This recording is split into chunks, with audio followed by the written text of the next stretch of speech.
Olá, trupes, bom dia. Sejam muito bem-vindos para quem está aqui presencialmente. Para quem está de casa nos prestigiando, bom dia, boa tarde também. É com muita alegria, né, que a gente está aqui hoje para poder comemorar o Dia da Consciência Negra. Bom, primeiro eu vou me apresentar e me audiodescrever. Eu sou a Vanessa Tenório, podem ficar à vontade para me chamar de Van. Sou uma mulher de pele preta, meus cabelos hoje eles estão para cima no formato de coque.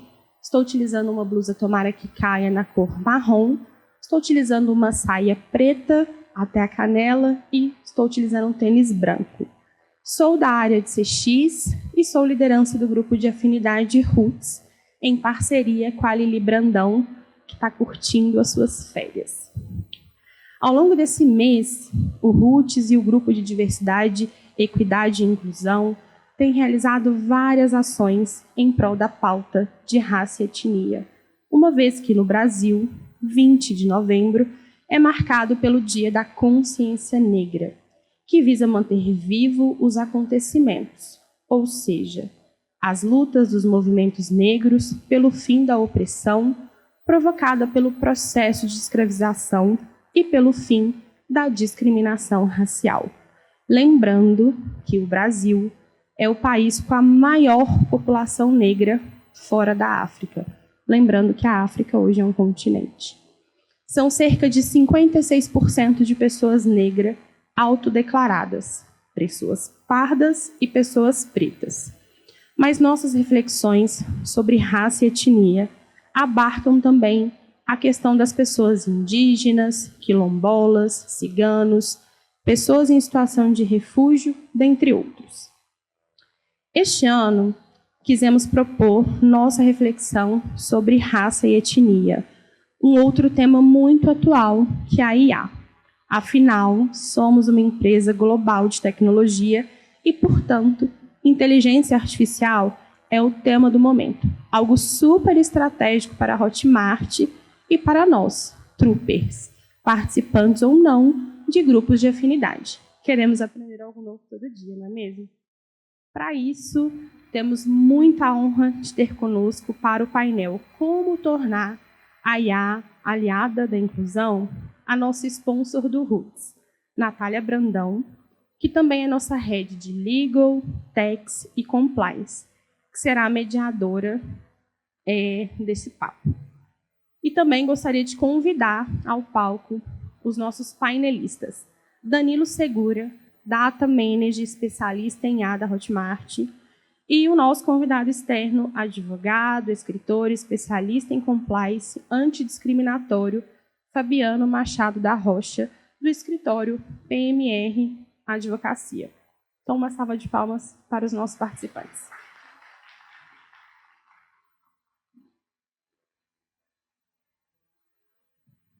Obrigada, Vanessa. Bom dia a todos que estão aqui no Supernova com a gente, bom dia aos que estão de casa. Eu vou começar o dia de hoje com a minha autodescrição. Eu sou uma mulher branca, estou toda vestida de preto, uma coincidência de quem fez a mala em cima da hora, com um rabo de cavalo. Eu sou a Natália Brandão, podem me chamar de Nath. Sou responsável pela área jurídica, tributária e de compliance da Hotmart e sou sponsor do Roots. Estou muito feliz de estar aqui hoje com os meus colegas panelistas, Danilo e Fabiano. Vou pedir para vocês se autodescreverem, se apresentarem para todo mundo. Bom dia a todos, bom dia para quem está aqui com a gente, também quem está assistindo de forma remota. Sou Danilo, tenho um background, mas antes de tudo gostaria de me audiodescrever. Sou um homem branco, com uma barba de 2 dedos mais ou menos, cabelo castanho claro curtinho, estou usando uma camisa cinza, uma calça jeans e um tênis cinza com vermelho. E vai ser um prazer bater esse papo aqui com diferentes perspectivas, acho que trazendo um pouquinho da percepção e da vivência de quem está desenvolvendo esses sistemas aí no mundo real. Bom dia, uma alegria muito grande estar aqui na Hotmart. Quero começar me audiodescrevendo. Eu sou um homem negro, careca, de barba, hoje um pouco espessa, preta. Estou vestindo uma roupa, um terno azul, camisa branca, não uso meia, então estou com mocassim. E é um prazer muito grande estar aqui. Muito obrigado pelo convite.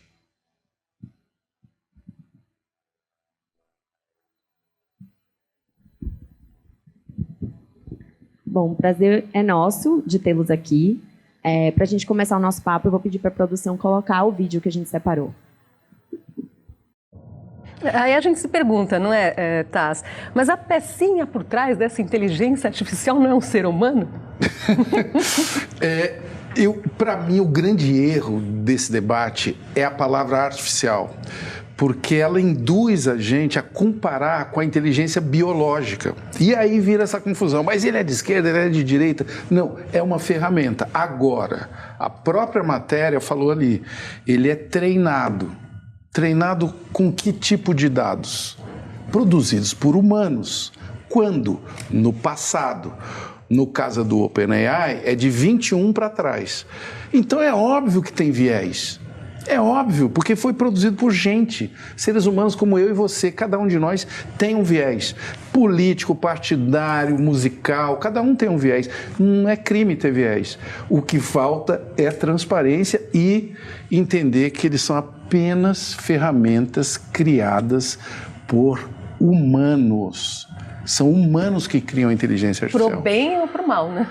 Para o bem e para o mal, como qualquer ferramenta. Né? Agora tem um outro estudo, né, ainda sobre essa questão da inteligência artificial, que foi feita na Dinamarca e na Suécia, mostrando que a inteligência artificial, ela prevê ideologia política, né, de novo ideologia política, mas aí com base na aparência das pessoas, velho. Aí o perigo também de reforçar estereótipos, não é? Reforça estereótipos, mas também isso é alimentado por algumas dezenas de milhares de seres humanos, né? Então você veja que isso está arraigado na gente também. Do jeito que a polarização está enorme na sociedade, à medida que estudos como esse forem sendo difundidos e as pessoas entenderem qual é a inclinação ideológica, vão começar a escolher a sua ferramenta de inteligência artificial. E aí isso só vai reforçando esses vieses, né? É uma coisa agora, os pesquisadores complexa. ainda falam, é difícil a inteligência chegar a um equilíbrio, porque ela ainda é uma caixa preta. E aí, né? Porque a gente pensa aí, como fazer com que ela não nos domine, não é? A inteligência não vai ter equilíbrio, sabe por quê? Somos nós que usamos a inteligência. Então, primeiro, nós precisamos ter o equilíbrio no uso. Nós estamos cada vez mais desequilibrados. Então, o professor Lully falou ali, nós somos o filtro. Sim. Isso daqui é uma ferramenta, né? Eu tenho que aprender a usar essa ferramenta. Essa ferramenta é muito poderosa. Ela acessa supercomputadores. Eu abro aqui o ChatGPT. É uma ferramenta poderosíssima. Agora, é gozado. Uma última coisa. Só se pensa no que ela faz de ruim, sabe? Alguém vai construir um míssil que vai derrubar um avião, não sei o quê. Ninguém fala assim, não, mas vai ter um outro menino que vai construir uma teia que vai impedir o míssil de ser disparado. A gente vende mais mesmo. Eu acho que a novidade deixa todo mundo um pouco... A novidade e a desgraça vende bastante. Bom, esse é um tema muito legal, ainda mais considerando aqui os participantes, né? A gente tem um advogado e uma pessoa que... O Danilo é mega parceiro do jurídico, acho que o pessoal não sabe, mas dentro do jurídico a gente tem a área de privacidade, que é ali a Ju e o Edu, né? Que acho que eu brinco que dentro do jurídico é quem mais entende de tecnologia mesmo. E é muito legal ter essa interação com vocês, né? Então, eu estou super feliz de estar aqui para poder ouvir as diferentes perspectivas sobre esse tema tão importante aí, que é a inteligência artificial e como ela pode ser, de fato, uma aliada à inclusão. E aí, Danilo, você, muito mais do que muita gente dentro da empresa, sabe todas as iniciativas de inteligência artificial que a Hotmart vem trabalhando aí nos últimos tempos, né? Que vão desde como criar o produto digital, como precificar o produto digital no apoio ao creator, mas também como atender os compradores do conteúdo que é vendido dentro da nossa plataforma, né? Conta mais pra gente aí o que a gente tem desenvolvido, dá uns spoilers. Boa, vamos lá. Essa história começa, na verdade, em 2019, eu não estava nem aqui, porque a AI, ela se confunde muito hoje em dia em relação a AI generativa e machine learning, que é o aprendizado de máquina, onde ele não gera uma informação como um texto, uma imagem, mas ele tem as mesmas características técnicas de um modelo generativo. Então, essa história aqui na Hotmart começou desde 2019, com sistemas de recomendação, com sistemas de detecção de ataques maliciosos, fraude, por exemplo. E mais recentemente, a partir de 2022, como a área se transformou, as iniciativas aqui, a Hotmart, como uma empresa de inovação, ela se posicionou como uma empresa que também desenvolve AI generativa, dessa maneira. Daí a gente está atualmente desenvolvendo 3 principais vertentes de AI aqui dentro da Hotmart. A primeira vertente é a de resolver problemas complexos e ganhar velocidade nas nossas operações, velocidade no nosso suporte ao nosso buyer ou ao creator. Então, assim, dentro desse primeiro grupo, eu posso citar projetos como o Hotmart Tutor, que é uma revolução em como as pessoas vêm para a Hotmart e aprendem com a gente. Então, elas têm uma experiência que representa o creator e que consegue tirar dúvidas de curso, explicar um pouco mais sobre uma teoria que está sendo apresentada ali e tudo mais. Então, ela é muito orientada ao processo de aprendizagem. E a gente também tem iniciativas, por exemplo, como o Projeto Caio. O Projeto Caio é talvez um dos projetos mais complexos da nossa atualidade aqui, porque ele tenta resolver tarefas complexas, como entender qual que é o problema de um usuário que vem nos acessar via canal de suporte, resolver de forma automática. E esses projetos, né, eles visam muito assim, buscar essa sinergia entre os troopers, as nossas personas, e fazer com que a gente consiga escalar com qualidade. O segundo grupo é o grupo de internacionalização. Projetos como dublagem utilizando AI, geração de voz, geração de vídeo. Então, a gente também desenvolve esse tipo de tecnologia aqui, porque nosso intuito também é fazer com que creators que nunca pensaram em conseguir chegar a um público em outro país, em outra língua, consigam de uma forma muito fácil para eles. E o terceiro grupo é o grupo da AI mais tradicional, de realmente entender se um determinado produto pode ou não ser publicado dentro da nossa plataforma, dadas as nossas diretrizes, se um determinado usuário está dando sinais de que ele está tentando fazer uma fraude aqui dentro, e assim por diante. Então, são 3 segmentos que a gente vem desenvolvendo no dia a dia, e que acredito que o segundo que eu comentei, ele é uma ferramenta que ajuda no sentido de espalhar a Hotmart em ambientes mais diversos também. E o terceiro é onde a gente tem que tomar o maior cuidado possível. Eu posso falar um pouquinho depois aonde que mora esse cuidado, para que os vieses eles não se propaguem de forma incontrolável, que a gente consiga mitigar o máximo possível. Muito bacana. E aí, com isso, eu vou para o meu colega Fabiano, né? Porque quando a gente fala de romper barreiras geográficas com conteúdo e com apoio de inteligência artificial, vem um olhar que eu gostaria de ouvir sobre o viés mesmo regulatório, né? Dos desafios éticos que esse tipo de tecnologia e iniciativa trazem para a organização, considerando que a gente vende... a gente tem creators e buyers, né, como a gente chama os compradores do conteúdo vendido, em mais de 180 países ao redor do mundo. Conta pra gente um pouquinho o que você acha. Olha, eu queria pedir licença para, antes de ir para a tua pergunta, fazer uma nota de rodapé aqui para me colocar nesse palco. Quando eu recebi o convite para ir para cá, a primeira dúvida que eu tive é o que eu vou falar para uma empresa como a Hotmart, que é uma referência global em tecnologia, sobre IA ainda. Eu disse, não dá para falar sobre compliance, que está mais no meu chão, mas era IA. Eu disse, meu Deus do céu. Então, e aqui eu não estou com aquela fala, fazendo de conta que eu não entendo para angariar aplausos. De fato, foi a minha primeira reflexão. E depois eu entendi qual era o posicionamento. Por isso eu queria fazer essa nota de rodapé antes, que é a seguinte. Eu fundo um escritório de advocacia, trabalho muitos anos na área corporativa, trabalho para empresas. Nosso escritório atende empresas. E a determinado momento, não sei porquê, a mídia me descobriu, eu comecei a dar entrevistas sobre casos de discriminação. Tanto discriminação racismo, homofobia, machismo, misoginia, etc., tanto no ambiente físico, na vida real, aspas, quanto no ambiente digital, com o infeliz aumento do discurso de ódio no Brasil e nas redes sociais como um todo. E eu comecei a falar sobre isso, Natália, nos veículos de comunicação, até que aconteceu, em 19 de novembro de 2020, o assassinato de um homem negro no subsolo do supermercado Carrefour, em Porto Alegre. Uma sexta-feira à noite, eles ligam para mim, do programa Fantástico, e perguntam se eu podia, no sábado de manhã, gravar uma matéria sobre aquele caso.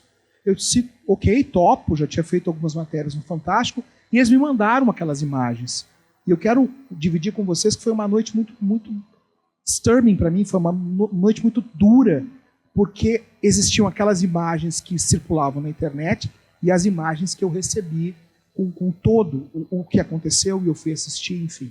Quando eu acordo no dia seguinte, vou dar a entrevista acaba e eu quero dizer para você, Danilo, eu começo a chorar, porque naquele momento, abalado, eu me vi no corpo daquele homem estirado no chão.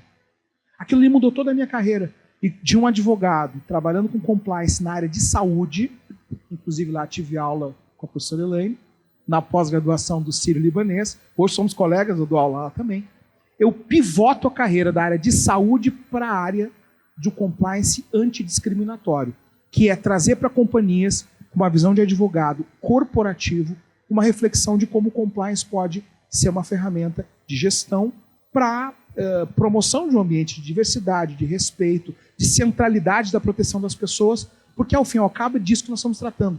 Proteção das pessoas, na sua pluralidade, na sua diversidade e nas suas especificidades. Por que eu fiz essa nota antes de entrar na tua pergunta e eu não estou fugindo dela? Para dizer que essa é a minha perspectiva de visão, quando eu olho o problema e o advento da inteligência artificial. Acho que o Taz aqui foi, como é comum, ele foi muito preciso. Se a gente for olhar o termo inteligência artificial, nós vamos voltar na década de 50, quando esse termo vai ser cunhado. Então ele não é um termo de agora, ele é um termo da década de 50. E essa oposição, essa dicotomia entre o que é artificial e o que é biológico, como o Taz falou e eu quero concordar, nos joga para um antagonismo que não pode existir. Por quê? Porque a nossa reflexão, o nosso desafio, ele é absolutamente antropoético. Ele é absolutamente centrado na proteção das pessoas e nos limites éticos para que essa ferramenta, metodologia, tecnologia, forma de fazer, forma de vender, forma de produzir conteúdo, ela possa exponencialmente, que é um termo que vocês usam tanto, ela possa de fato agregar à humanidade naquilo que ela traz de esplendoroso. Sem IA nós não tínhamos tido vacina de Covid e nem tantas outras que vão aparecer. Agora, ela traz um risco. E os riscos são imensos. E por que eles são imensos? Porque nós estamos migrando os problemas do mundo real, aspas, para o mundo digital, aspas. Eu boto aspas porque não existe mais isso, né? Nós estamos migrando problemas que são históricos e que só vão ter uma nova roupagem e, por conseguinte, um novo desafio. A tua pergunta é sobre regulação. A regulação é extremamente, hoje, fraturada mundo afora. Se a gente pegar o cenário de regulação nos Estados Unidos têm, eu não posso entrar nesse ponto agora, senão eu vou até amanhã, mas os Estados Unidos têm uma realidade federativa distinta, então legislação de cunho comercial, de direito privado, ela normalmente é competência dos estados. Então você vai ter estados inovadores como a Califórnia, que já trabalha regulação e proteção de privacidade há muito tempo, e você vai ter estados talvez menos inovadores ou menos vanguarda, vou citar um qualquer, Wyoming, que não tem nenhuma legislação hoje tratando de privacidade com os riscos e com a devida importância que tem na vida cotidiana das pessoas. Aí já vai para a Europa, você já tem toda uma outra regulação muito mais sólida por conta do GDPR e por conta hoje do AI Act europeu, e chega no Brasil, onde nós estamos agora, nesse momento, o Supremo discutindo os limites do artigo 19 do Marco Civil da Internet, discutindo o discurso de ódio, extensão de privacidade, essa falsa dicotomia entre liberdade de expressão e discurso de ódio, que ela é uma falsa dicotomia, porque, na verdade, nós temos o direito brasileiro já regula isso há muito tempo, usando ponderabilidade. A gente teria que falar de working, mas a gente não vai falar disso agora. Para eu não viajar muito longe no direito e entediar vocês, e você que está nos assistindo de casa agora, para mim o ponto central é: viva a inteligência artificial.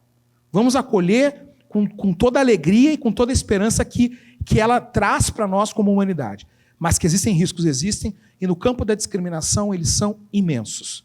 São imensos por conta da reprodução do que significa o modelo de machine learning, de deep learning, o modelo de reprodução de conteúdos que estão postos, os vieses estão postos, gente. Tem uma obra que eu gosto muito, que é da Cat O'Neill, que é Algoritmos de Destruição em Massa, vale muito a pena essa leitura, porque ela vai justamente nos trazer, muito naquele caso do MIT, que deu aquele documentário que vocês viram no Netflix, do Coded Bias, vai nos trazer essa reprodução espelho do que nós tratamos quando olhamos para uma mulher, quando olhamos para uma pessoa negra, quando olhamos para uma pessoa com deficiência, isso se reproduz. Agora, aqui a gente tem uma dicotomia, na minha opinião, eu quero encerrar essa intervenção dizendo isso. Nós temos um imperativo de ordem ética, humana, que precisa dar as mãos com o imperativo de ordem comercial, de negócio. Pode-se caminhar junto. E quando nós trabalhamos o antagonismo, como se a ética fosse um obstáculo para a fluidez do negócio, a gente está caindo no pior dos cenários, que é tentar antagonizar, vamos lá, a área comercial da Hotmart, a área de desenvolvimento da Hotmart, com a área de diversidade, com a área de compliance. Não pode antagonizar, pelo contrário, tem que dar as mãos e tem que juntos analisar um cenário que é de múltiplos riscos e de múltiplas oportunidades. E quando a gente percebe, por exemplo, vou dar um exemplo bom para vocês aqui. Band-Aid, Johnson & Johnson, empresa de mais de 100 anos. Durante 98 anos, o Band-Aid foi da cor de pele. Qual a cor de pele? Qual a cor de pele? Me responda.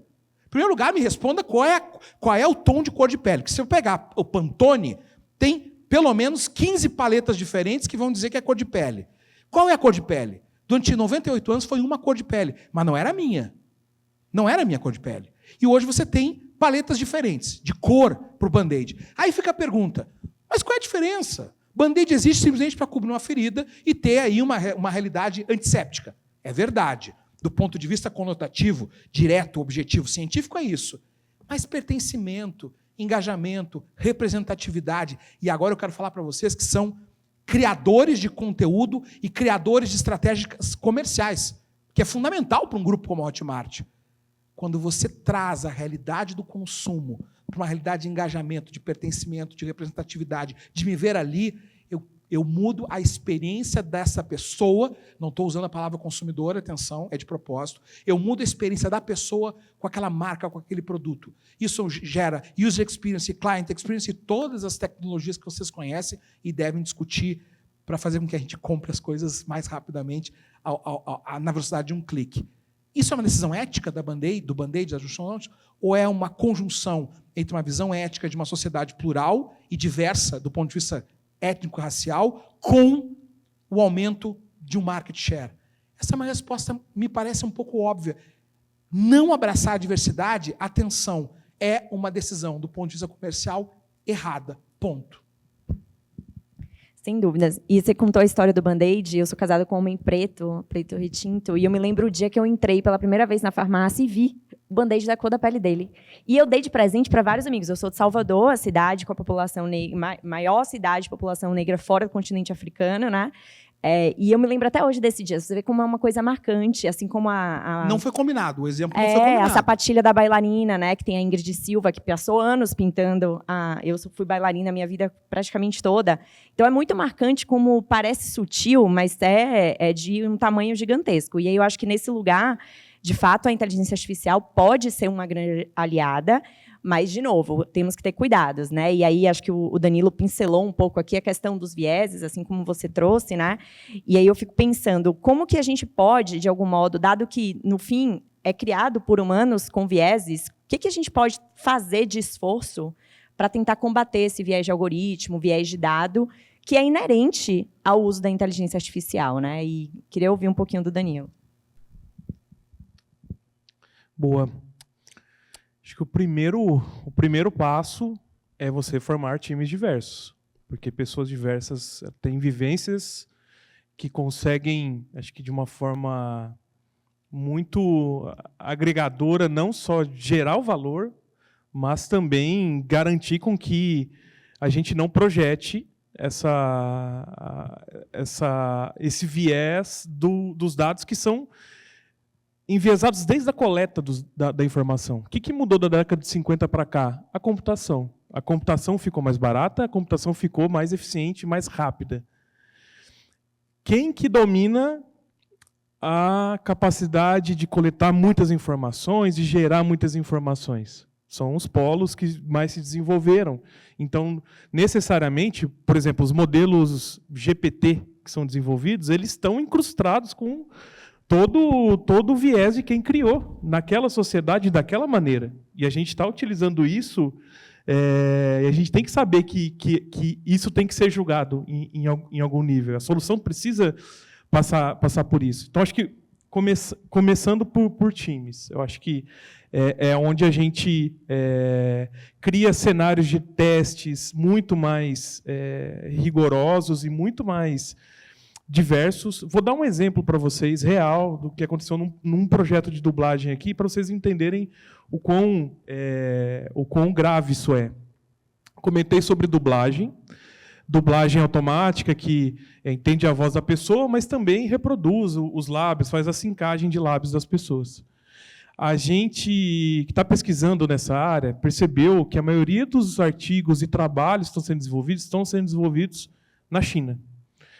Estados Unidos e Europa estão muito cautelosos com isso, porque foi um ano também de eleições e tudo mais. Mas a maioria dos autores são chineses. Ok, vamos pesquisar então. Para treinar um modelo desse, eu preciso de um investimento de milhões de dólares para conseguir chegar numa versão apurada. Então, o que a gente faz? A gente trabalha com o modelo base e aperfeiçoa ele para o caso de uso que a gente vai utilizar. Estou falando aqui do Lip Sync, que eu acho que é o que mais nos marcou ali como time. E aí, a gente percebeu o seguinte, foi um modelo treinado com uma base gigantesca, lá dos pesquisadores, e ele não generalizava em diferentes pessoas brasileiras. A gente percebeu que, cara, não, ele muda a identidade da pessoa, a boca, ele afinalava a boca. E se a gente não tem pessoas diversas no time, a gente corre o risco de ninguém parar e falar, cara, a gente tem que testar essa variação. A gente tem que garantir que vai funcionar para todos. E aí, entra no que você falou sobre ter essa dicotomia, esses dois mundos, né?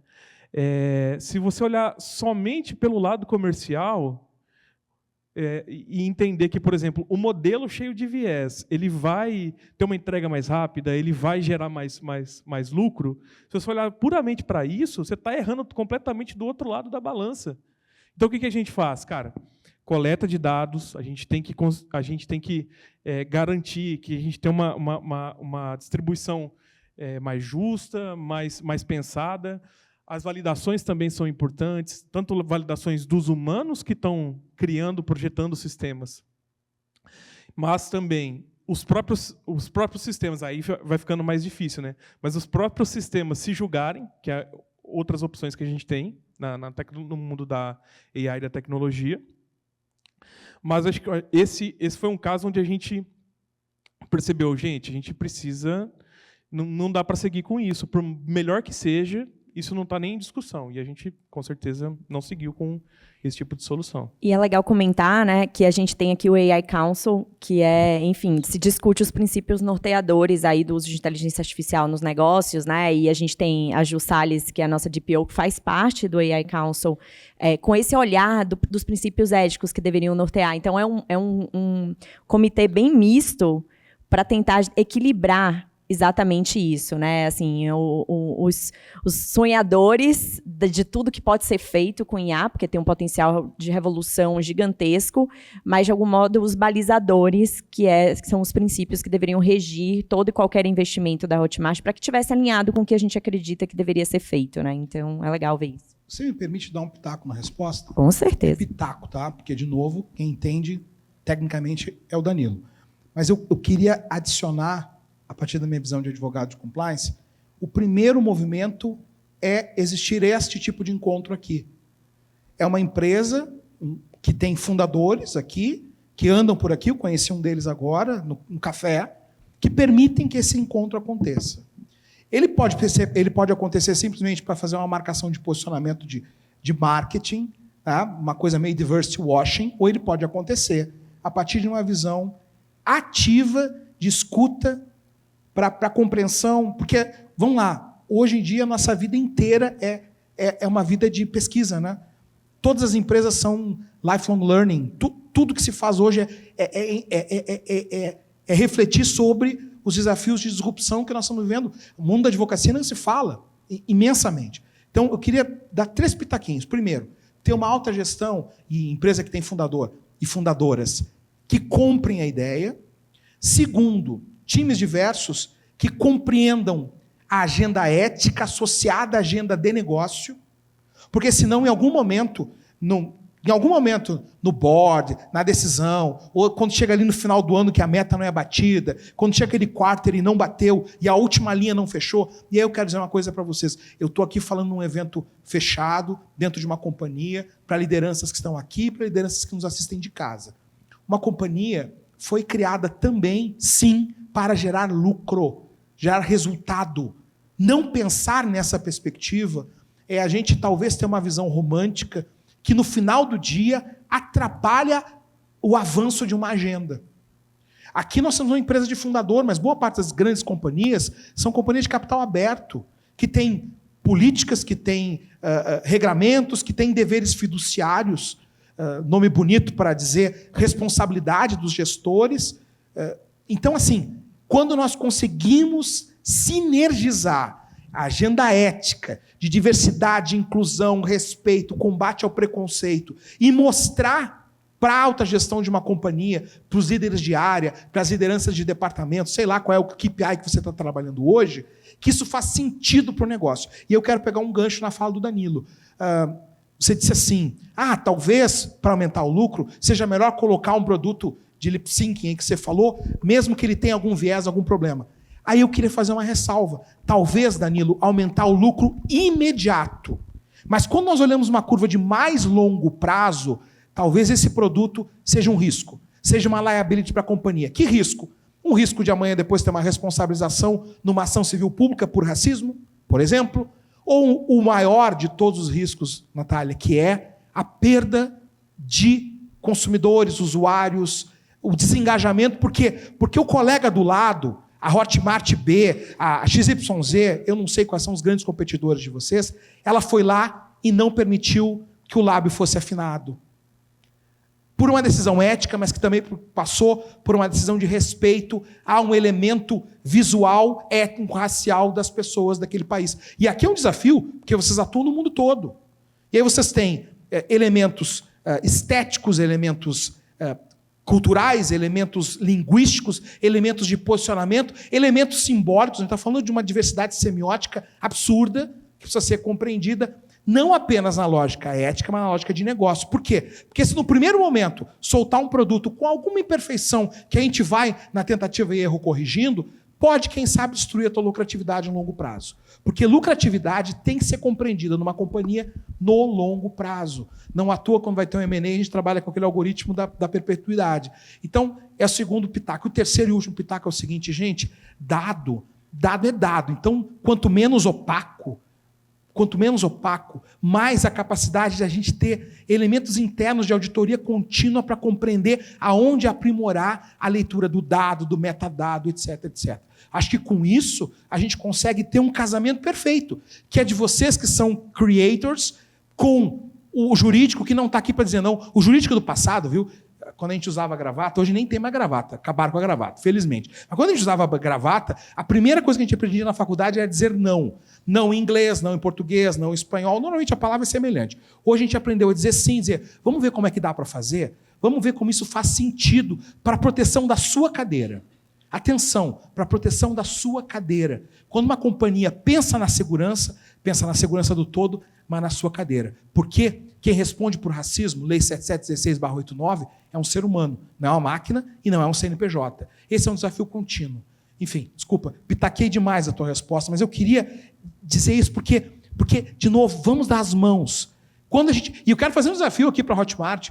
Cada vez mais está na mesa esse elemento do jurídico com o comercial, com o desenvolvimento, com o técnico e promover a coisa mais difícil, que é transformar a Torre do Babel, essa diversidade linguística, numa fluidez comunicacional. Porque é daí que a gente arranca passo para o futuro. Eu sou um negro comprometido em trabalhar com uma sociedade que seja completamente contra o racismo. Eu vivo num país em que eu sou confundido com o motorista do meu carro toda semana, porque eu uso terno e uso um carro um pouco mais caro. Isso, para mim, não é demérito, porque meu pai era motorista, mas me faz lembrar que eu vivo num país que não está pronto, num país que os vieses estão presentes em cada minuto. E falar para a Hotmart, gente, eu cheguei de Londres ontem de manhã, estou meio virado, estou até colheira, estou meio dor de cabeça, mas quando eu aceitei o convite, eu aceitei por quê?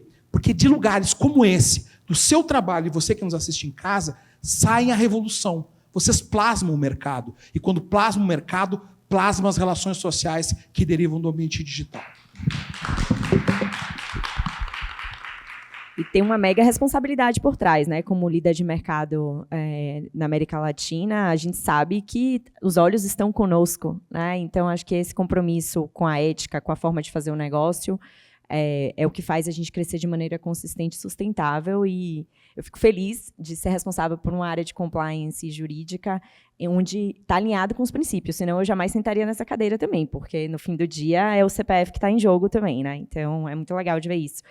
E não sei se o Danilo quer fazer algum comentário. Não, eu ia elogiar, achei excelente a colocação, principalmente dessa expressão assim que a lucratividade é a lucratividade de curtíssimo prazo, mas em longo prazo isso com certeza não se sustentaria, sabe? E eu tenho esse mesmo sentimento. Se fosse para desenvolver sem esse cuidado, esse compromisso, essa responsabilidade, eu também não estaria sentado aqui.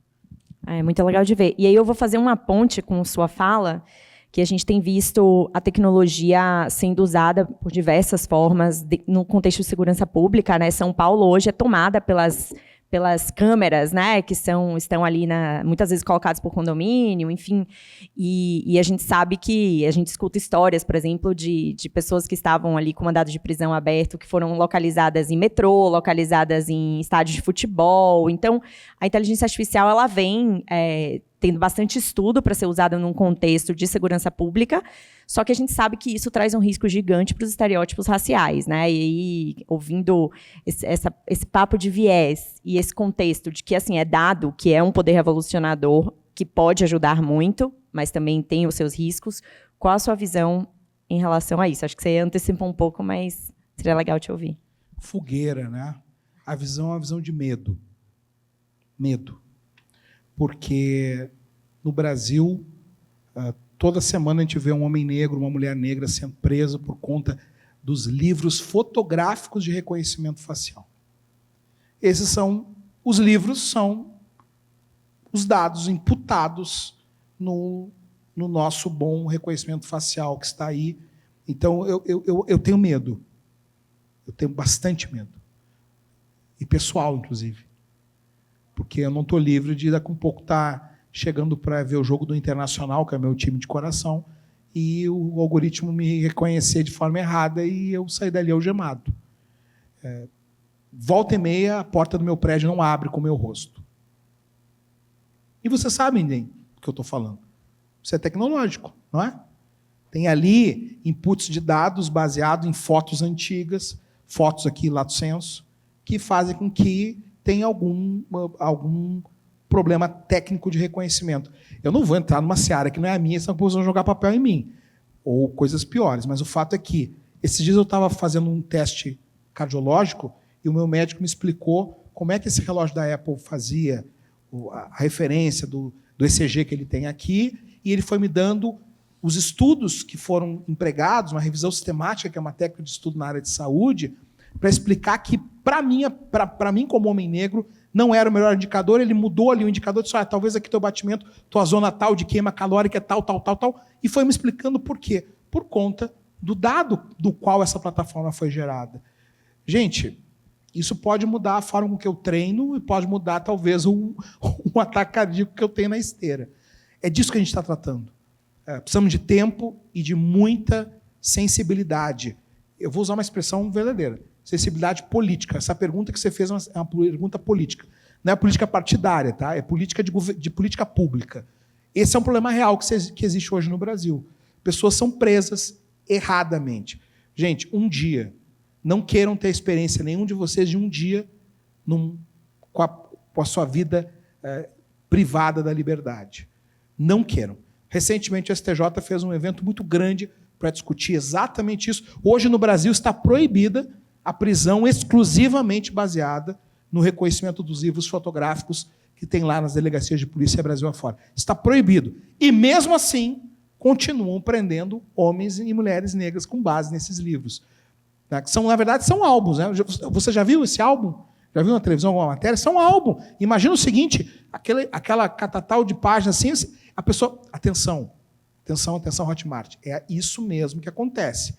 Vai virando as páginas e eles vão olhando uma foto impressa em papel sulfite. Atenção, muitas vezes na impressora da delegacia. É isso mesmo que eu estou falando. Vai virando. Deu match, preso. E aí ele é preso. E depois nós vamos entender se de fato ele é uma pessoa que de fato deve alguma coisa à polícia ou foi um equívoco. E aí você fica lá um dia, 2, 3, 4, 5, 10, 15, quando não tem caso de pessoas que foram presas e ficaram anos detidas por conta disso.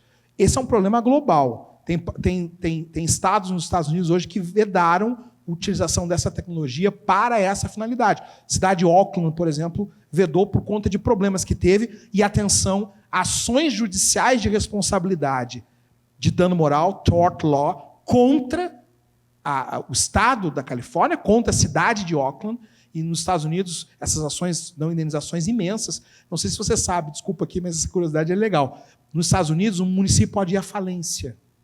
O município pode ir à falência, se não tiver com as contas em dia. Uma ação como essa pode quebrar um pequeno município. Então, é um caminho que nós estamos seguindo. É um caminho perigoso e inafastável. Porque aí, de novo, eu não vou vir aqui na Casa da Tecnologia do Brasil ser contra a tecnologia. Eu sou favorável.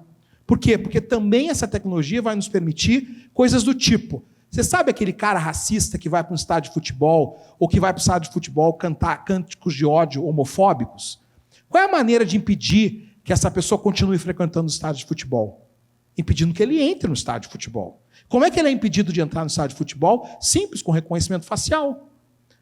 Parte do trabalho que você faz hoje de combate aos hooligans, aquelas torcidas extremistas na Dinamarca, na Inglaterra, etc., é feita com reconhecimento facial. Então é a cara e coroa da mesma moeda. Qual é o desafio? Criação de políticas públicas e de regulações processuais. O Brasil não tem norma criminal sobre isso ainda, que permita que a injustiça não seja praticada. E a injustiça no Brasil tem cor. Tem cor e tem região geográfica e periférica. São jovens, são negros, estão nas periferias das cidades. É importante a gente também tentar olhar o tema agora com todas as oportunidades que ele traz para a mesa, né? Porque tem os desafios e tem também uma gama de oportunidades que vem para a mesa com a inteligência artificial numa tentativa de mitigar essas desigualdades, de alcançar ali um mundo mais incluso, mais diverso, mais respeitoso, né? Danilo, como que você vê isso? Como que você acha que a inteligência artificial pode ajudar a reduzir essas desigualdades? A gente estava até aqui discutindo numa ótica sobre vieses desses algoritmos que definem o que vai aparecer no seu feed, qual que é a recomendação que você vai ter, coisas nesse sentido. Mas a tecnologia ela também serve como uma arma contra discursos de ódio nas redes sociais. Então, existem diversos grupos de pesquisa na UFMG que tem um núcleo de pesquisa muito forte em detectar quando isso acontece, em conseguir moderar de uma forma automatizada, né, quando isso acontece. Eu pessoalmente, eu acredito muito assim, como formas que contribuem positivas. Eu acho que além desse guardrail que a gente cria, dessa salvaguarda, né, da aplicação da tecnologia para esses fins mesmo de controle positivo, não sei se é exatamente esse o termo, mas eu também acredito no uso na educação. Então, acho que eu, pessoalmente, sou muito motivado aqui a desenvolver o que a gente está desenvolvendo, porque eu acho que a educação é a a coisa mais transformadora que a gente tem em termos de sociedade. E assim, a gente, de algum modo, democratiza a educação e o próprio acesso, né? Você consegue usar a inteligência artificial para, por exemplo, ter comando por voz em conteúdo, né? A tornar acessível para pessoas que eventualmente não falam outras línguas a determinados conteúdos. Enfim, para usar de diversas formas. Então, tem um lado muito rico de poder usar essa tecnologia também. Sim, muito nobre, né? Então, a educação, ela é transformadora. Então, aplicações de inteligência artificial que são focadas nesse sentido, seja de mudar uma interface de aprendizado, entender que as pessoas aprendem de formas diferentes, né? Também. E saúde, aplicações em saúde. Você citou, né, no acontecimento aí da pandemia, vários grupos de pesquisa e organizações que divulgaram dados públicos. Eu participei de um projeto desse, chamado Health Lake, que é exatamente um projeto que até hoje continua, um projeto aberto, e que é um pool de datasets que servem para pesquisadores, entusiastas, pesquisarem sobre o que aconteceu na pandemia, naquela época estava acontecendo, né? Então, acho que aplicações também na saúde, elas, acho que, principalmente a abertura de outras modalidades, elas ajudam a gente a quebrar barreiras geográficas, quebrar, acho que, paradigmas que o modelo clássico ele impõe, né? Então eu penso muito nisso, assim, que a própria tecnologia, acho que além do cuidado, do carinho, da responsabilidade que a gente tem quando a gente desenvolve uma tecnologia em que o propósito fim não é especificamente aumentar inclusão, algo nesse sentido, mas você também pode ter esse outro lado, né? Em ferramentas ali que ajudam, por exemplo, a ler sua tela, explicar o que está acontecendo ali, geram voz, ou entendem sua voz e escrevem para você. Então, eu penso muito nesse ferramental, nesse novo mundo que se abriu e que a gente desenvolve aqui. Então, eu penso muito por essa ótica do Prisma aí. Eu quero deixar claro, a pergunta que a Natália me fez foi sobre um dos pontos mais delicados do uso da inteligência artificial. Senão, daqui a pouco vai sair daqui e dizer, trouxeram um advogado que é contra a inteligência artificial. Eu sou absolutamente favorável. E mais, você sabe quando teve a Revolução Industrial, no século XIX, tinha um movimento chamado ludistas. Já ouviram falar dos ludistas? Você que está em casa, dá um Google. Ludista. Era um movimento que preconizava parar, trancar a evolução. Trancar a evolução. Então, tinha movimentos de, inclusive, sabotagem das máquinas. A palavra sabotagem vem do francês jogar na engrenagem o tamanco. Tamanco é sabor, daí vem sabotagem. Jogava o tamanco nas engrenagens, quebrava as engrenagens das máquinas e nessa ideia, pueril, de que quebrando a máquina ia voltar todo mundo lá a trabalhar. Vou contar uma coisa para você. Eu fiz, na época do colégio, é triste dizer isso, mas vou dizer, eu fiz 1 ano de curso de datilografia. Datilografia. Isso mesmo, máquina de escrever, papel, datilografia. Impossível, né? A máquina de escrever não vai voltar, graças a Deus. O fato é que existem zonas de muito perigo. Essa zona, num país com a nossa desigualdade social, racial e com viés incrustados do sistema judicial e de polícia, etc. Volta e meia, quando dou uma entrevista, me perguntam por que é tão difícil classificar o crime de racismo no Brasil? E desculpa o que eu vou dizer agora, porque muitas vezes o delegado é branco, o promotor é branco e o juiz é branco. Eu estou falando contra as pessoas brancas? Não é isso. É que falta um gap de empatia. Você quer ver? Vou falar para vocês, mulheres. Eu não tenho a menor noção do medo que vocês têm de usar uma roupa mais decotada e tomar uma cantada de assédio. Eu não sei qual é o medo que vocês têm de ter filho e isso atrapalhar a carreira. Eu não sei os medos de uma mulher. Eu posso intuir e posso ler sobre eles.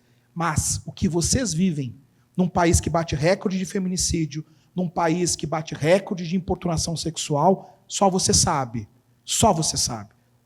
O medo de entrar no elevador, muitas vezes. Não aqui na Hotmart, que é um ambiente super inclusivo, super respeitoso. Mas tem lugares que não é assim. Eu não tenho como dizer o que você sente, mulher que está me vendo. Mulher cis, mulher trans. A mesma coisa se vale a pessoa com deficiência num país que não tem acessibilidade.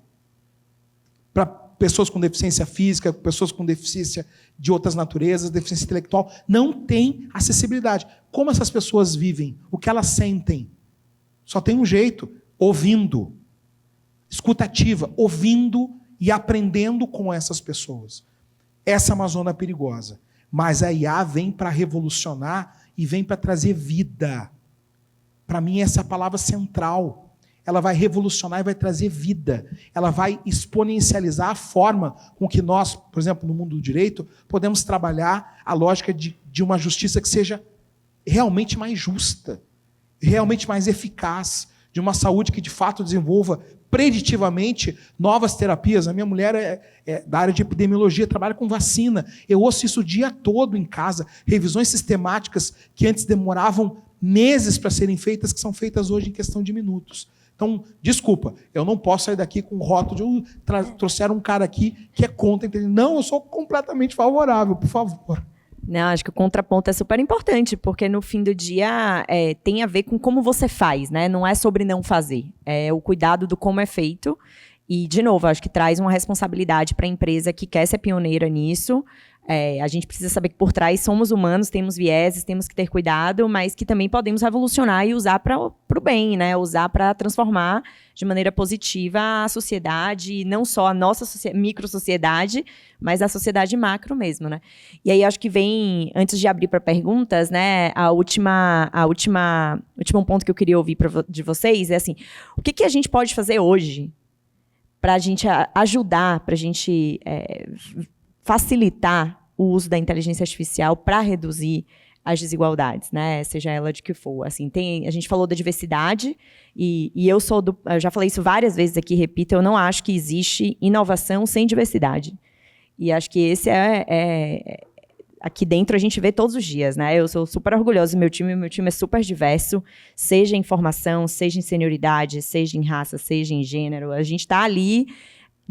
E é dali que saem as ideias mais legais, assim, todos os dias eu sou surpreendida por olhares muito diferentes dos meus em discussões extremamente técnicas, desde a regulação. Hoje o tópico do café da manhã foi, cara, tem que acompanhar o julgamento sobre o Marco Civil, constitucionalidade do Marco Civil da internet, porque isso é super relevante pra gente. Mas que vocês acham que a gente pode fazer hoje para ajudar com que a inteligência artificial seja, assim, uma aliada à inclusão e afastar um pouco desse viés? Difícil essa pergunta, né? É muito difícil. É muito difícil. Eu talvez ocupe o tempo aqui que eu tenho para falar um pouquinho para quem está desenvolvendo mesmo, que é mais próximo do meu dia a dia, para os desenvolvedores mesmo, pessoas de produto que estão ali realmente colocando código no mundo real, né? Acho que se eu puder resumir, né, numa frase, se importe, assim. Seja você que esteja ali desenvolvendo, por exemplo, né? Acho que o se importe é o início, porque é muito complexo e você precisa ser muito cuidadoso na construção disso.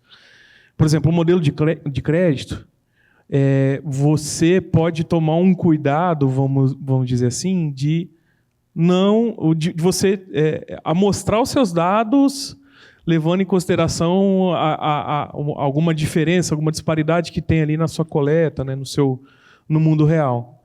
Ok. Mas tem coisas que não são tão claras quando a gente tenta entender e aprofundar, sabe? Não são fáceis assim de assimilar. Por exemplo, você pode colocar uma informação para um modelo de crédito, latitude e longitude, que, de uma maneira simples, parece uma informação ok. Mas o que você pode estar fazendo? Você pode estar negando crédito, não permitindo crédito em áreas periféricas, porque o teu modelo ele tendencia a isso. Só de você incluir aquela feature sem o devido cuidado, sem o devido tratamento, né? Então, a gente estava até conversando um pouquinho antes, várias plataformas elas nem têm aquele campo requerido de coletar o gênero e tem o número finito e pequeno de opções para selecionar. Quando quando eu comecei a trabalhar com machine learning, eu via muito em exemplos o uso desse tipo de feature de gênero, por exemplo. E só do fato de você colocar isso de forma explícita no modelo, você está imputando o viés ali. Hoje em dia, é algo que não faz sentido. Ainda bem, a gente aprendeu, evoluiu com isso. Mas você pode, sem prestar devida atenção, dizer indiretamente sobre um aspecto, sobre uma dimensão daquela pessoa e influenciar a vida dela. Para quem, às vezes, precisa, que nem eu falei, do crédito, às vezes, para quem mais precisa, você não está sendo disponível, você está realmente discriminando naquele cenário. Então, acho que o se importe crie cenários de testes diversos, pense nessa parte de experimentação, uma comunidade diversa que a gente tem, por exemplo, aqui na Hotmart, para testar isso em diferentes óticas, de trazer questionamentos próprios e tudo mais. Então, eu diria exatamente isso. E um pouco do que o Fabiano falou, né? Não é olhar e se achar, porque a gente tem uma dificuldade de não se perceber diverso, né? Mas nós temos os nossos vieses também.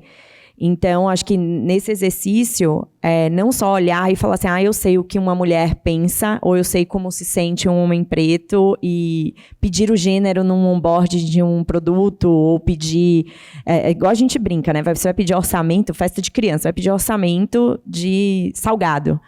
Aí, quando me perguntam assim, mas para que bairro? Eu pergunto, mas isso muda o preço? Por que é assim, né?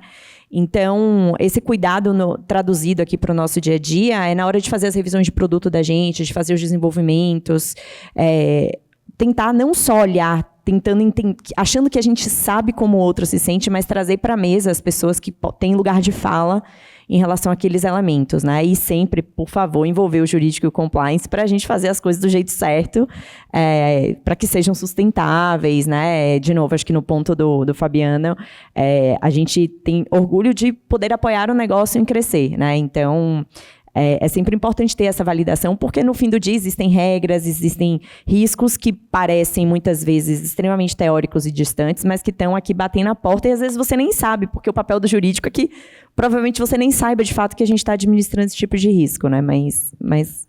Colocando um detalhe que eu lembrei também do Tech Council, o AI Tech Council que você comentou, um dos trabalhos que a gente desenvolve lá é o mapeamento de risco de todos os projetos.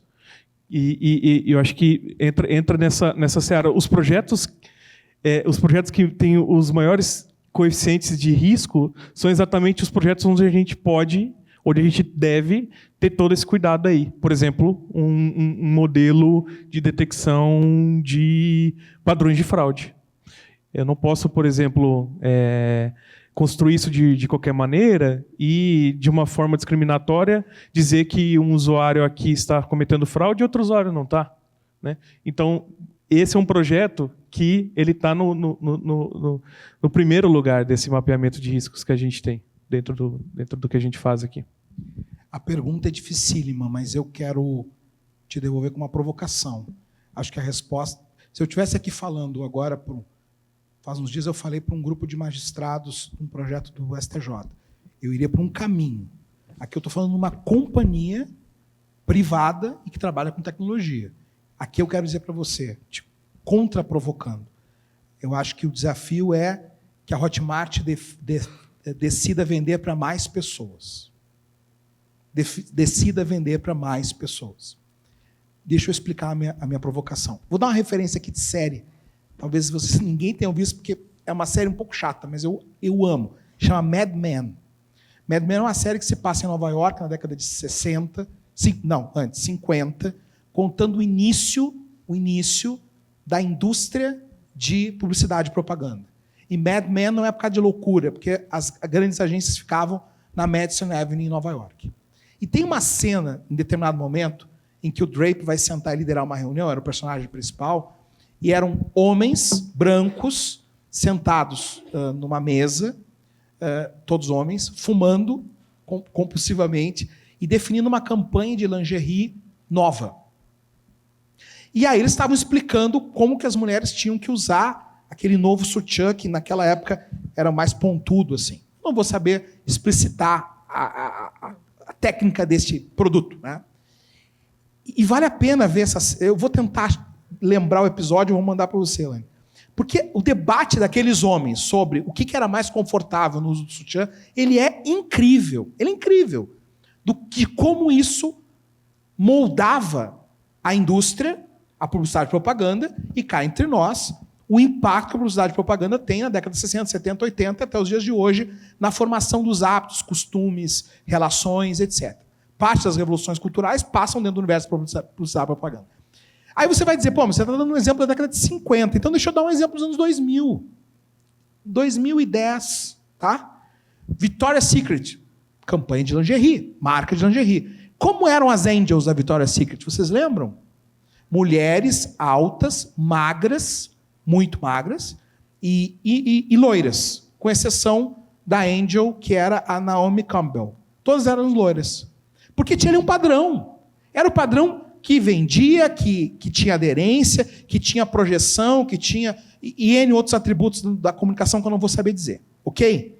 Hoje, as Angels da Victoria's Secret, hoje a campanha, se você passar na loja na Quinta Avenida, a foto são mulheres diversas. Gordas, magras, altas, baixas, cis, trans, brancas, não brancas, negras. E o slogan é The Perfect Body. Qual é o corpo perfeito?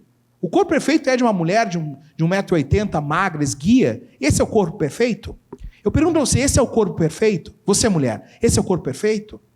Bom, aí eu tenho que fazer uma reflexão de cunho filosófico histórica. Por exemplo, no Renascimento, esse era o corpo de uma mulher doente e pobre. Se você pegar os quadros do Renascimento e pegar os grandes pintores do Renascimento, Rafael, Tiziano e etc., você vai ver o que ali? Mulheres gordas. Por quê? Porque era o padrão de beleza e era o padrão de riqueza, porque eram mulheres bem nutridas. E bom, a gente pode entrar numa reflexão que vai até amanhã sobre elementos sociológicos, filosóficos, antropológicos disso. Só que hoje eu vejo uma campanha como essa, de lingerie, estou fazendo o link lá com o Mad Men, colocando como Perfect Body todos os bodies. Perfect Body são todos os bodies. Perfect Consumer são todos os consumidores. E se eu estou numa empresa que quer vender content para quem do outro lado da tela quer comprar, essa pessoa do outro lado da tela talvez não seja quem você pensa que seja. Então, a minha reflexão para o Hotmart é, e agora eu vou falar para vocês, fundadores do Hotmart, estou aqui no grupo Roots. A decisão é vender para 8 bilhões de pessoas. Se você decidir vender para 8 bilhões de pessoas, você vai vender para negros, asiáticos, altos, magros, baixos, gordos, vai vender para pessoas com deficiência, sem deficiência. Eu sou uma pessoa com deficiência, tirou o óculos, eu não enxergo nada. E aí nós vamos ter que compreender as derivações. Porque, no fundo, e eu quero dizer isso para vocês com muito respeito, os preconceitos estão incrustados em nós. Porque eles estão no nosso drive cultural. Aquela frase do Mandela, né, Danilo, é a mais absoluta verdade. Você acabou de dizer ela aqui sem dizê-la. Se a gente não aprende a odiar, se a gente nasce sem odiar e aprende a odiar, a gente pode aprender a amar. É uma questão de programação. Eu tenho 46 anos e ouvi meu pai dizer que chorar era coisa de viado. Essa é a expressão que meu pai usava. Essa é uma expressão homófoba, absurda. Meu pai tinha 87 anos quando morreu. Eu não estou passando pano no meu pai, mas estou fazendo uma compreensão histórica do que meu pai me ensinou e de como eu tenho que me desconstruir todo dia para não ter uma reação homófoba. E que não sou. Ponto. E tenho um escritório absolutamente diverso. Hoje com 178 advogados e advogadas no meu time. Agora, são desconstruções. E são desconstruções que passam por um compromisso de educação. Do Hotmart e seu, pessoal. Você que me vê em casa agora, o compromisso é seu. Educação vem do latim, ex ducere. Ex, para fora, ducere, conduzir. Conduzir para fora. Novos pensamentos, novas posturas, novas visões, novos posicionamentos. A minha resposta para você, respeitosa, ela é cheia de esperança. Porque fala que um homem cuja bisavó era escravizada no interior de São Paulo colhendo café, minha avó era analfabeta, meu pai só até a quinta série primeiro grau, eu estou aqui. Viva a inteligência artificial que vai nos permitir, com mais rapidez, aprender, desenvolver, criar novas áreas de atuação. É verdade que postos de trabalho vão ser destruídos? Sim, é verdade. Mas é verdade que outros novos vão surgir. Eu não quero mais ver, viu, Grupo Roots, programas de apoio, de responsabilidade social que queiram fazer nas comunidades oficinas para ensinar as pessoas a ser pedreiro ou fazer artesanato. Ok. Não, nós temos que gerar programadores. No Rio Grande do Sul agora tem uma iniciativa chamada Lanceiros Negros. São programadores digitais periféricos. Um projeto liderado por um homem negro que fez doutorado em tecnologia na Coreia do Sul. Essas pessoas vão revolucionar, porque vão trazer para o momento de ensinar a máquina aquilo que importa no respeito às pessoas, no respeito ao mundo que nós vivemos, um mundo com desafios climáticos absurdos. Isso é uma decisão das pessoas e com uma nova visão de fazer negócio com as pessoas. Porque, do contrário, desculpa, gente, são homens brancos numa sala fechada discutindo qual é o melhor sutiã para uma mulher. Isso é absolutamente inaceitável e absurdo para você que vive em 2024, mas era assim até ontem. Você que é a mulher que está me vendo aqui agora, até poucos anos atrás, para abrir uma conta bancária, você precisaria da autorização do marido ou do pai. Estou mentindo, doutora? Tinha no Brasil o Estatuto da Mulher Casada. A gente, às vezes, perde um pouco o distanciamento de como tem conquistas que são absolutamente atuais. Até 89 não era crime não tinha crime e racismo no Brasil.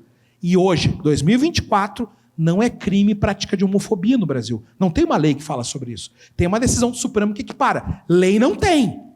Nós estamos falando disso hoje. Até a década de 90, a década de 90, homossexualidade tinha um código no CID como doença. Nós estamos falando disso hoje no Brasil. E os direitos, eles avançam e retrocedem. Como a inteligência artificial vai nos ajudar? Permitindo que a gente compreenda com acurácia qual é a cara, o jeito, o cheiro, a cor da nossa gente, da nossa sociedade, para a geração de políticas públicas e o Hotmart para vender para 8 bilhões de pessoas. Esse é o meu desafio para os fundadores. Não queiram vender para 100 milhões, queiram vender para 8 bi. Porque se você se preparar para vender para todo mundo, você vai ter que sincar o lábio da forma correta, você vai ter que usar a expressão correta, você vai ter que ter cuidado para não usar um símbolo religioso de forma equivocada. E essas práticas, essas políticas vão fazer com que, ao natural, a barra suba. Que barra é essa? Uma barra que coloca as pessoas na centralidade do respeito e do consumo. Perfeito. Muito bom. Agora a gente tem as perguntas. Não sei se tem alguém aqui na plateia. Acho que tem perguntas no chat também. Já vou passar para quem está aqui presencialmente, mas queria primeiro agradecer também quem está de casa. Nós estamos com 63 pessoas que estão nos assistindo de casa, além de vocês que estão aqui hoje presencialmente. Queria também, antes, passar esse recadinho aqui, que o Grupo Roots fez um guia educativo, assim como a gente tem feito para todos os grupos, mas, especialmente, eu queria destacar que esse daqui, ele tem um layout feito também, né, pelo nosso design aqui, o Gabi, mas ele tem a contribuição de uma trooper, que é a Janaína Barbosa, e ela fez esse desenho. É uma pessoa que é voluntária, que trabalha na Hotmart, né? Então, abre também aqui um desenho dentro da leitura dela, de uma mulher negra e etc. Então, queria destacar e agradecer também a Jana, que deve estar assistindo a gente também online. Tem, sim, pergunta online. Vou primeiro fazer aqui essa pergunta, então, e aí já passo para a plateia, tá? Eu acho que vocês, de alguma forma, já responderam a essa pergunta, mas... primeiro, Danilo, como você vê o papel da IA na ampliação do acesso ao empreendedorismo digital para grupos historicamente marginalizados? Alguma iniciativa na Hotmart já está contribuindo nesse sentido? Exato, justamente. Acho que eu comentei brevemente, né, de projetos que ampliam essa capacidade de acesso e de interfaces e de formas de educação e tudo mais, sabe? Então, eu não sei se eu tenho muito a adicionar nessa temática, acho que a gente já comentou um pouquinho, mas, novamente, o que me motiva muito estar aqui, de saber que a gente está criando tecnologia base para expandir isso para diferentes pessoas, independente de, acho que, vários aspectos e barreiras que a gente mesmo cria, sabe? E também eu queria só, aproveitando o gancho, adicionar também que dentro da área de ESG nós temos algumas iniciativas, né? De maior inclusão, vamos dizer assim, da formação de pessoas, de grupos minorizados, como, por exemplo, o Digital Delas, como, por exemplo, o Decola, né, que já está aí na sua segunda turma, e que faz com que a gente consiga ir abarcando cada vez mais esses 8 bilhões, que essa foi a provocação do Fabiano aqui para nós. Tem uma outra pergunta aqui, na realidade a pessoa fala assim, em relação a tudo que foi comentado hoje, o problema não é IA, e sim os desenvolvedores, nós, humanos, que os programamos. Você acredita, e aí para a Nath e Fabi, que uma regulamentação voltada para eles iria diminuir a discriminação? Uma regulamentação voltada para eles? Iria diminuir a discriminação?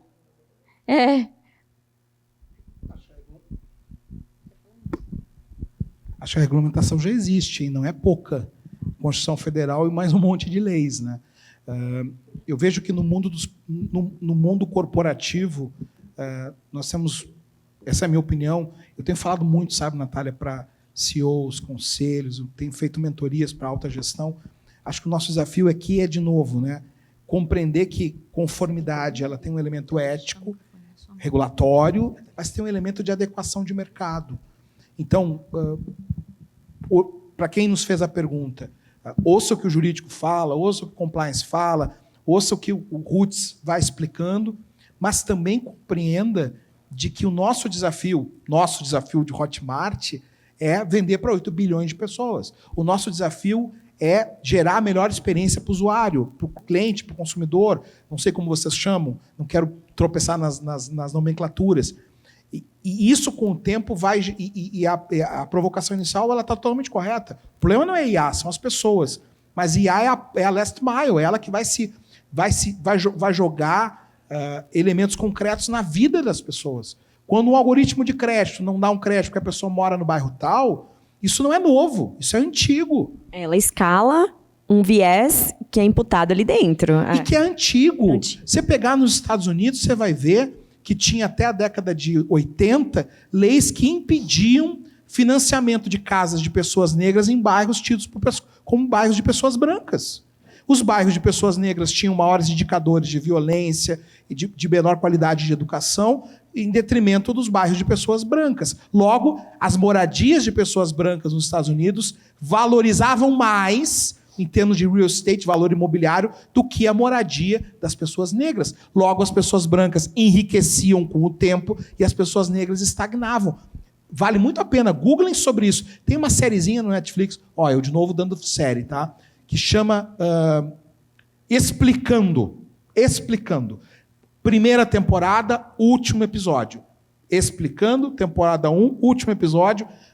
O tema é como a discriminação racial nos Estados Unidos passou pela questão imobiliária e como isso impactou no empobrecimento de um em detrimento de outro.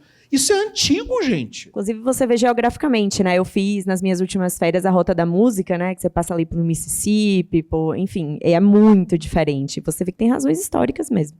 Absolutamente. E veja, nos Estados Unidos hoje você compra, eu falo muito porque tenho vivência lá, trabalho lá, etc. Você compra uma casa, às vezes, de um lado da rua para o outro lado, o preço muda, porque num zip code você coloca o seu filho num colégio, em outro zip code você coloca o seu filho em outro colégio. Um é muito bom, outro é muito ruim. Isso muda o valor de mercado de uma casa, por exemplo. De uma rua para outra, literalmente de uma quadra para outra.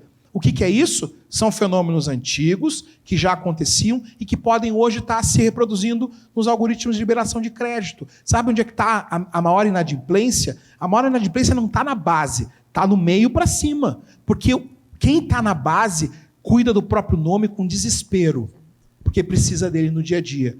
Leiam, por exemplo, os livros que falam sobre o microcrédito, inclusive do Nobel de Economia, que me fugiu o nome agora, me ajuda, por favor, Elaine, que fala sobre o poder do microcrédito e como ele revoluciona as comunidades. Microcrédito, gente, é R$500. R$500 pode ser a diferença da pessoa ir lá no supermercado, comprar um insumo, fazer um espetinho e vender na saída do jogo do Atlético com o Botafogo lá em Buenos Aires. Certamente vai dar o Galo Vingador, não tem nenhuma dúvida disso. E eu acho que... Mohamed Yunus, me fugiu o nome, Nobel de Economia defendendo conceitos de microcrédito. E acho que tentando trazer um pouco para a realidade dos nossos troopers, obviamente tem todo um lado de educação, né? Mas acho que de se engajar nos comitês de diversidade, né? Fazer parte dos grupos de afinidade, participar das discussões, atender eventos como esse, fazer os treinamentos de compliance, que são obrigatórios, vale lembrar, né? Que a gente reforça tanto e que existem vários elementos que são de conhecimento, que precisam fazer parte do conhecimento da gente, como a gente se relaciona um com os outros, não só internamente, mas também com a sociedade, com o fornecedor. Então, isso tudo ajuda a letrar e a entender a responsabilidade que a gente tem no que a gente faz todos os dias, né? Porque, é óbvio, quando a gente fala de tecnologia, o que a gente cria aqui dentro, a gente espalha para o mundo, né? E o como, de novo, vem desse lugar de autoconsciência, de saber o que a gente não sabe. Então, acho que é importante. Tem mais perguntas. Gente, bom dia, boa tarde, né? Eu sou o Guilherme, do time Diversidade e Inclusão. Eu tenho duas perguntas, né? Uma para o Danilo e uma para o Fabiano. E acho que elas acabam se complementando um pouco. Primeiro, que eu sou um usuário final aí de IA, né? E tenho me beneficiado bastante, porque, enquanto pessoa cega, ela tem mudado minha forma de trabalhar, então, assim, tem abrido portas, sabe? Mas eu fiquei pensando, quando o Danilo trouxe da questão de ter equipes diversas, né, para produzir ali, criar o produto antes, mas depois que ele é lançado, né, ele não é alimentado por perguntas, né, pensando aqui no GPT, né, ele é alimentado por perguntas que os usuários finais fazem, né?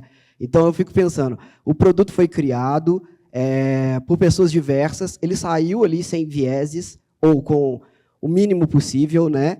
Mas será que a sociedade não vai enviesar ele a partir do momento que ele já está posto público? E aí a pergunta para o Fabiano, né? Você acha que a gente, em algum momento, a gente, com legislação, vai poder punir, né, de certa forma, entre aspas, aí, punir, ou, enfim, né, as empresas, não os programadores, mas, por exemplo, uma OpenAI ou a Google, né, com Gemini, enfim, Gemini.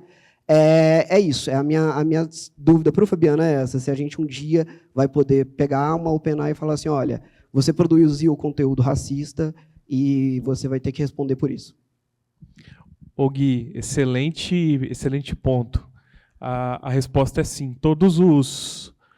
Todas as tecnologias de, por exemplo, AI, que foram postas para domínio público, ou seja, foram expostas numa rede social para que os próprios usuários contribuíssem para o seu treinamento, nunca deu certo. Nunca deu certo mesmo. Assim, os resultados são péssimos em vários sentidos. Então, assim, não é só construir da forma correta e colocar para jogo. É também acompanhar, é também aplicar os mesmos processos e critérios rigorosos que foram feitos durante a entrega ali, mas também pensar que isso ele acompanha o padrão de uso da sociedade. Uma das coisas que a gente faz aqui, eu acho que trazendo de formas práticas, tá? Uma das coisas que a gente faz aqui é um projeto chamado Hotmart Guardrails. Esse projeto, qual que é a missão dele?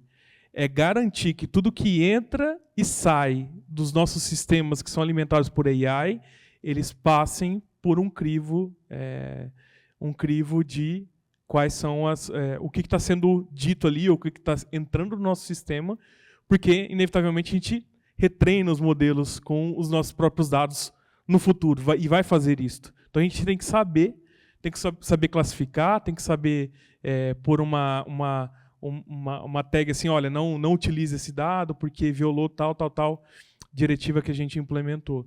Então, esse é um exemplo do que a gente implementa aqui para poder não dar o passo atrás, né? Que é lançar um bom produto e depois, com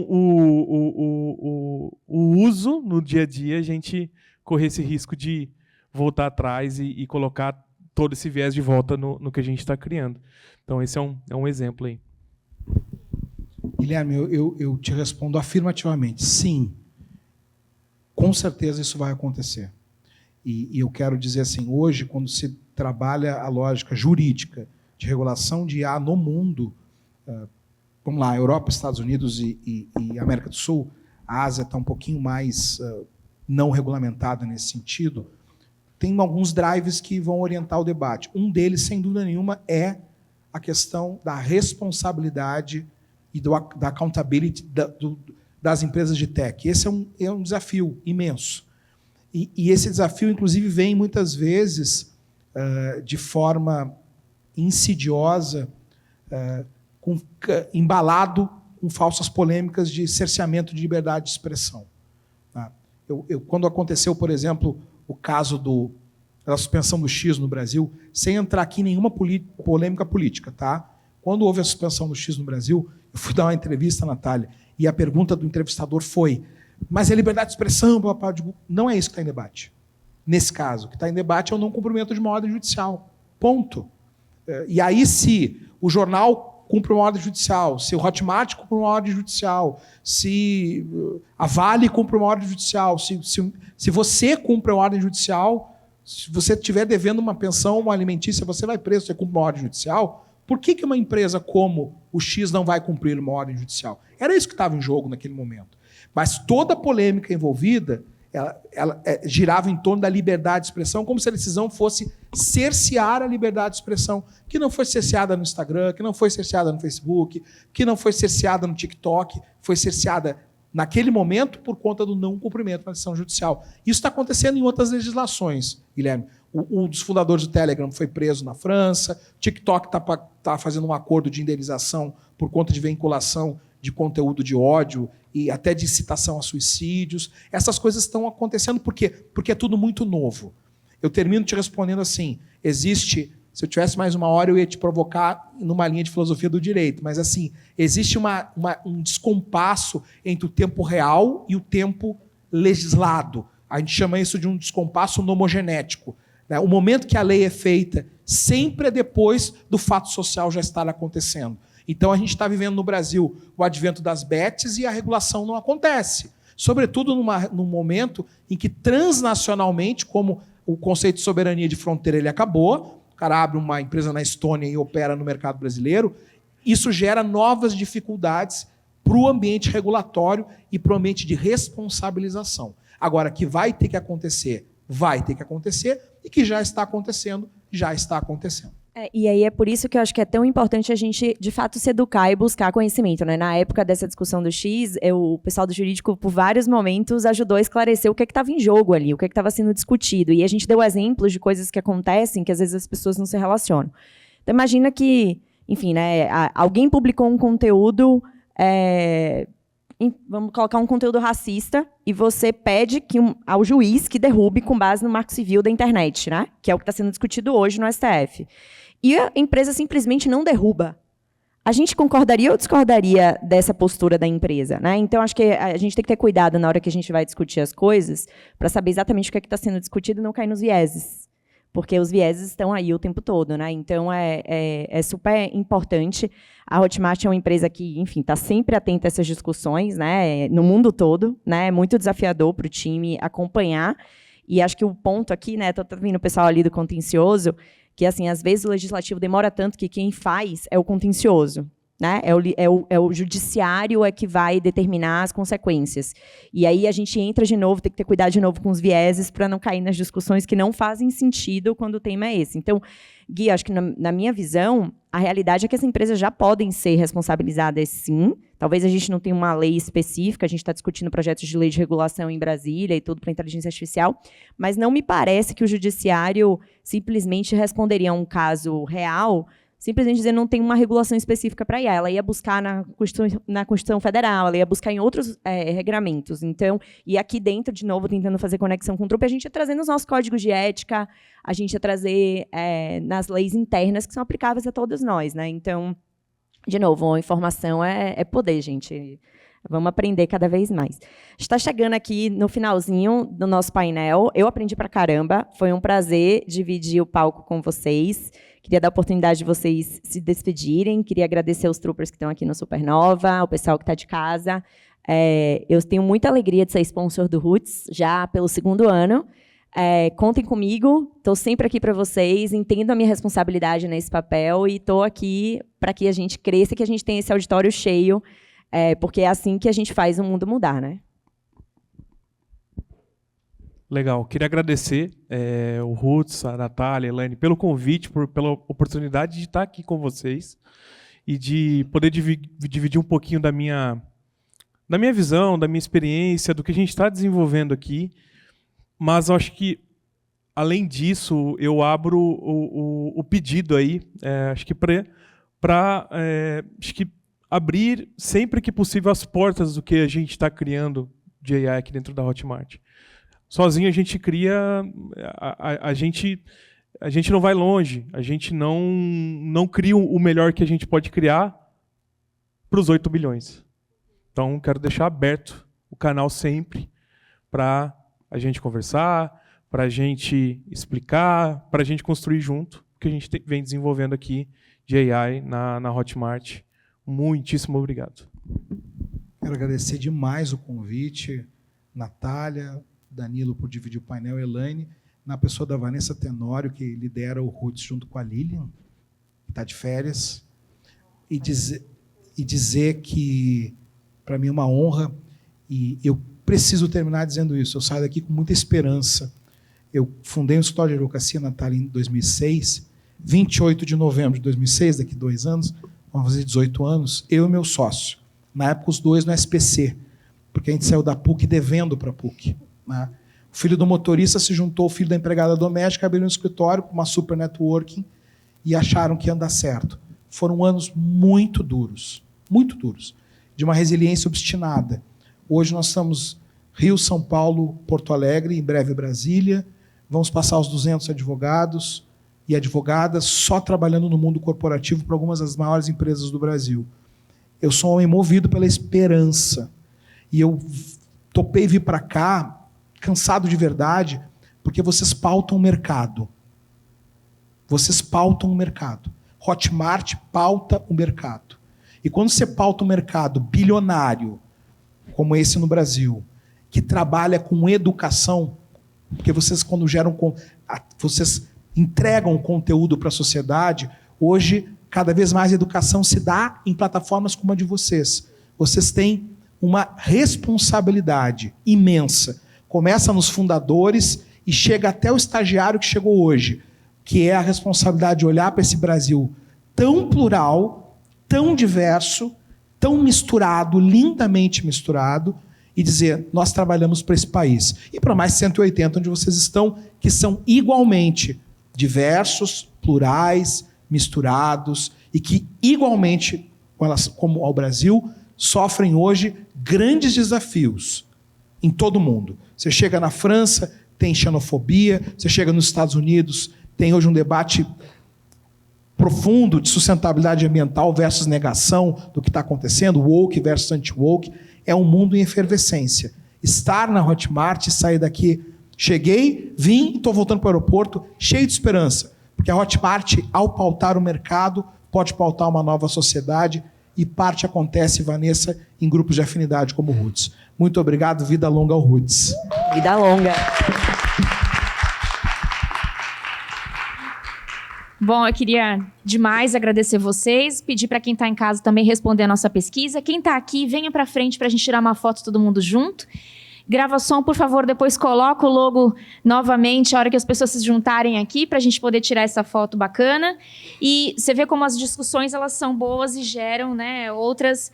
A Carol, que é uma das nossas super participantes voluntárias do Roots, ela disse, poxa, olha que bacana que seria se a gente pudesse ter um grupo de aceleração para quem puder lançar infoprodutos, né, sendo pessoas negras. Ou então para quem já tem, mas ainda não conseguiu escalonar, né, como projetos nossos também de aceleração de infoprodutos. Então, são coisas que surgem pelo debate mesmo que estamos. E Danilo, pode contar com todos os grupos de afinidades em suas mais amplas pluralidades para que a gente possa cada vez mais ter esse trabalho conjunto, tá bom? Obrigada, pessoal. Vamos lá? Venham para frente? Muito obrigada.